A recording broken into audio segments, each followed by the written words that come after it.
सूरज main मुद्दे पे बात करते हैं जो सोशल मीडिया पर जमकर चल रही है। रोहित शर्मा की डीआरएस कॉल जीरो, जब वो एकदम शून्य आ गया तब उन्होंने उसके लिए डीआरएस मांग की। उस पर काफी लंबी चर्चा है सोशल मीडिया पर।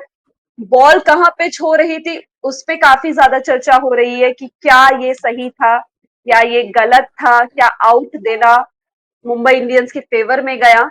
और इसके अलावा हार्दिक पांड्या और ध्रुव जुरेल का जो सीन हुआ था कि ध्रुव ने रिव्यू मांगा था वाइड का, लेकिन उससे पहले लंबी चर्चा चली कि क्या पता हार्दिक ने रिव्यू मांगा है, लेकिन कहीं से हार्दिक का इशारा नहीं नजर आया था जिसमें पता चल रहा हो कि उन्होंने रिव्यू मांगा है। Umpire Indian, umpire Indians, umpire Indians, umpire Indians. क्यों क्यों क्यों, मतलब आप ऐसे कैसे कह रहे हैं? भारतीय अंपायर से तो है, तो इंडियंस है तो इंडियन ही कह जाएंगे ना वो। हम्म। लेकिन डीआरएस को लेकर तो कुछ ना कुछ चल रहा है, लंबे वक्त से चल रहा है। मुंबई के अगेंस्ट ही सोशल मीडिया पर बातें होती हैं और कहा जाता है कि मुंबई इंडियंस के पास 3 इम्पैक्ट प्लेयर्स होते हैं जिनमें से 2 अंपायर्स होते हैं। और ये जो अंपायर लगातार मुंबई इंडियंस की के फेवर में फैसले दे रहे हैं, कैसे भी अंपायर हैं जो लगातार मुंबई इंडियंस के फेवर में ही फैसले दे रहे हैं, फिर चाहे वो डीआरएस पे पलट दिए जाए या कुछ भी हो, लेकिन मुंबई इंडियंस के फेवर में फैसले आ रहे हैं, इससे कोई दो राय नहीं। इसमें लोग लगातार क्लियरली देख रहे हैं। हम्म। आप याद करिए कि किस तरीके से दीपक चाहर की बॉलिंग पर आउट हम्म। दे दिया गया था बिना किसी अपील के। उस मामले को लेकर बहुत बवाल हुआ था।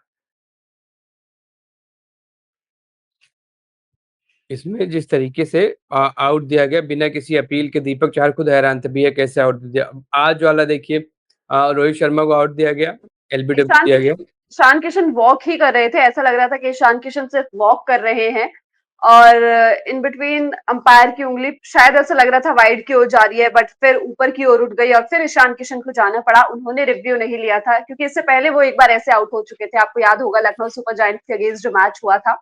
तो उनके दिमाग में शायद ये होगा कि शायद बल्ले का किनारा लग गया होगा, मैं एक बार पहले भी ऐसे कर चुका हूँ। लेकिन दूसरी तरफ हाँ, उस कॉल पे थोड़ा रहा था क्योंकि पूरी ही टीम शॉक थी। मुंबई इंडियंस का पूरा खेमा वो ऐसे सेलिब्रेट करने लगा था कि ये हुआ क्या।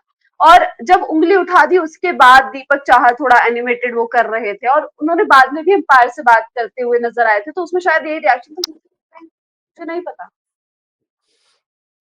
आज जिस तरीके से रोहित को आउट दिया गया और उसके बाद फिर जब रेफर हुआ फैसला, तो पिचिंग लेग पे भी बहुत सवाल है कि क्या लेग स्टंप के बाहर पिच हो रही थी वो गेंद, क्योंकि रूल्स तो हैं कि गेंद पड़ी नहीं मेरे पास, कि 50% हिस्सा अगर अंदर है तो फिर नहीं है पिचिंग आउटसाइड लेग। लेकिन आज जिस तरीके से वो दिया गया उसको लेकर भी बहुत सारी बातें चल रही।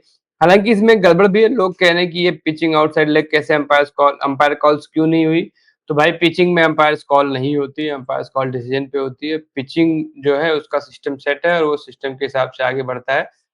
और जिस तरीके से पिचिंग आउटसाइड लेग वाला रूल है वो उसमें अंपायर का से नहीं होता है, वो सिस्टम डिसाइड करता है। और लेकिन थोड़ा सा सिस्टम की चूक लगी इसमें, क्योंकि गेंद का ठीक ठाक हिस्सा अंदर दिख रहा था, 50% ऑलमोस्ट तो अंदर थी गेंद, तो वो उस पे बहस हो सकती है। लेकिन हाँ, ये अंपायर कॉल क्यों नहीं हुई इस पे कोई बहस नहीं है। इसके अलावा फिर आप रोहित शर्मा वाला ही आप देखो कि 15 सेकंड का टाइमर मिलता है ना, 15 सेकंड बीतने के बाद उन्होंने डीआरएस का इशारा किया, फिर भी उनको डीआरएस मिल गया। तो इसमें भी मुझे उसमें ये भी तो है ना सूरज कि मतलब वो जो काउंटिंग बैक जाता है, काउंट बैक वो करता है, वो शून्य तक जाता है और उसी शून्य पे रोहित ने इशारा कर दिया था। वो क्लॉक एकदम डिसमिस नहीं हुई थी। रोहित को कैसे पता चला कि क्लॉक कहाँ चल रही है? वो तो बात कर रहे थे रिकल्टन से। को नहीं पता चला होगा, लेकिन जब वो कैलकुलेट हो रहा था, जब वो टाइमर चल रहा था, तो उसने अंपायर को तो पता होगा ना, तभी शायद उन्होंने रेफर किया। तो ऐसा नहीं है कि 0 होते ही खत्म, क्योंकि 0 के बाद तो कुछ नहीं आएगा ना, हाँ जब आप लेकिन उल्टी दिशा में बढ़े। हाँ लेकिन जीरो तो था ना। 0 होने के बाद हाथ उठा है जहां तक मैंने वीडियो देखा। शून्य पे उठा है शायद। 0 0 इस पे भी बहुत ज्यादा बातें सोशल मीडिया पे चल रही है, और इसके साथ सिर्फ यही एक मैटर नहीं है जिस पे बात चल रही है। इसके अलावा हार्दिक जब ध्रुव जुरैल ने वाइड के लिए रिव्यू लिया, उस पे भी बहुत सारी बातें चल रही, क्योंकि उनके रिव्यू, उन्होंने जब रिव्यू मांगा वो टीवी स्क्रीन पे दिखा ही नहीं, और अंपायर भी मतलब ध्रुव जुरैल की कॉल पे रिएक्ट कर रहे थे, लेकिन कमेंटेटर्स तक को लगा था कि ये शायद हार्दिक पांड्या या उनकी टीम की कॉल है कि वो एक रिव्यू लेना चाहते हैं आउट का। लेकिन किसी ने भी, हार्दिक पांड्या ने रिव्यू का इशारा नहीं किया था, तो लंबा टाइम वहां भी लगा। एक बार को लगा कि शायद अंपायर बॉल वापस मंगा रहे हैं, गेम को वापस प्ले करने के लिए, कि वापस रिज्यूम करने के लिए। लेकिन दूसरी तरफ से चीजें अलग नजर आ रही थी, कि एक बार को कमेंटेटर्स को भी लग रहा था कि नहीं भाई, ये तो मुंबई इंडियंस का रिव्यू है।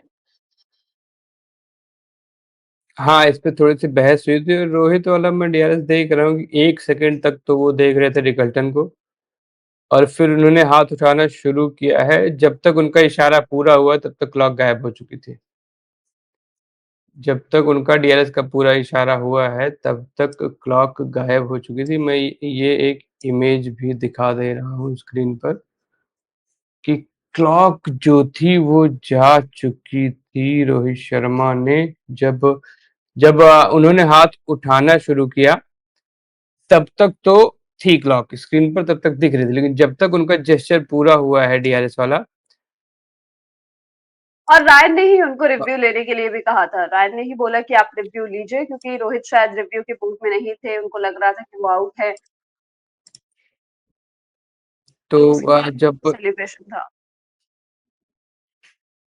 और मतलब ठीक है, अब आप लोगों की अपनी अपनी राय हो सकती है, लेकिन मुझे जो दिख रहा है वो ये दिख रहा है कि जब तक उनका जेस्चर पूरा हुआ तब तक क्लॉक गायब हो चुकी थी। अब इस पे भी है कि रिटन रूल पता नहीं क्या है कि क्लॉक गायब होने से पहले आपको जेस्चर पूरा कर लेना है, या फिर क्लॉक गायब होने के बाद तक आप जेस्चर अपना पूरा कर सकते हैं। जेस्चर जब शुरू होता है तब क्लॉक दिख रही होती है। मैं अभी भी कह रहा हूँ, जब जेस्चर शुरू होता है तब तक क्लॉक दिख रही होती है स्क्रीन पर आपकी, लेकिन जेस्चर पूरा होने से पहले वो क्लॉक जा चुकी होती है। तब ये बहुत थिन लाइन है कि आप किस तरीके से उसको चीज़ों को देखते हैं, किस तरीके से आगे बढ़ना चाहते हैं। ख़ैर, अब देखो भाई, सबके अपने-अपने बायस होते हैं, सबको कुछ भी लग सकता है, वो आपका अपना पर्सनल मैटर है। लेकिन मैं जो देख पा रहा हूँ यहाँ पे वो एकदम साफ है, मैंने आपको स्क्रीन पे दिखा भी दिया कि उन्होंने हाथ उठाना शुरू किया एक पे, लेकिन जब तक जेस्चर पूरा हुआ क्लॉक गायब हो चुकी थी।